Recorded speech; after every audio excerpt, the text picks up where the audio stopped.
Kung meron pang isang lugar sa Pilipinas bukod sa Pampanga na sobrang gagaling magluto, whether it be mga ulam o mga pasalubong, hindi talaga dito magpapatalo ang probinsya ng Bulacan. Actually, ilang beses na ako nagpabalik-balik dito and they never disappoint. At dito, meron ako na-discover na Filipino family restaurant na bukod sa napakasulit, malalaki yung serving at napakalapit dahil 30 minutes away lang from Metro Manila. Dito, lahat ng pagkain nila totoong pangmalakasan at nagsasarapan. Must try at paborito ko dito yung kanilang putok batok na sizzling crispy patang kare-kare. Sobrang unique kasi tignan nyo, boneless yung crispy pata, napakalutong ng balat, tapos binuhusan ng malinamnam na kare-kare sauce. Samahan mo pa ng bagoong, wala na, uwian na. Balito nga pala ang malafestang handaan sa sarap na Bet's Galantina na matatagpuan dito sa may Floridel Bypass Road, Barangay Tiaong, Giginto, Bulacan. Actually, madali nyo nga lang sila mapupuntahan dahil malapit lang sila sa may Balagtas exit ng NLEX at wasteable naman ang kanilang kainan. At just in time nga for Christmas season kasi yung mga pagkain nila dito parang mala Noche Buena ng handaan sa sarap. Natikman ko nga pala dito yung kanilang mga bestsellers katulad ng sotang sit, dinakdakan, chicken feet, combi flan,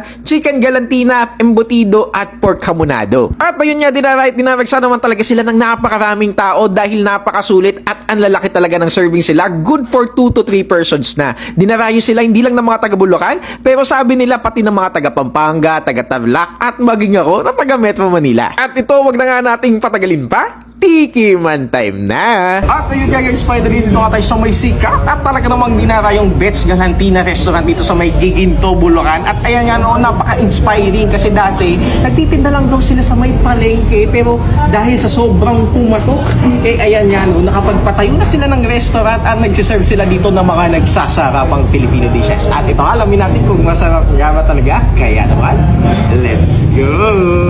At ito nga guys, syempre uno muna nating titikman kung bakit sumikat ang kainang ito. Syempre ayan nga, dahil sa kanilang chicken galantina. So ayan guys, unang kaga, Merry Christmas agad. Ayan, tikman natin. Grabe oh. Look at this. Talagang siksik yung naman niya. And actually, it's on the sweet side. Para sa may pagkalasang embutido. Kaya perfect for kids. Kasi ayan oh, may cheese, may meat na chicken. Tapos meron na din akong nadalasang pineapple. Kaya on the sweet side siya. Okay na okay ngayong kapaskuhan. So ayan, ang sarap.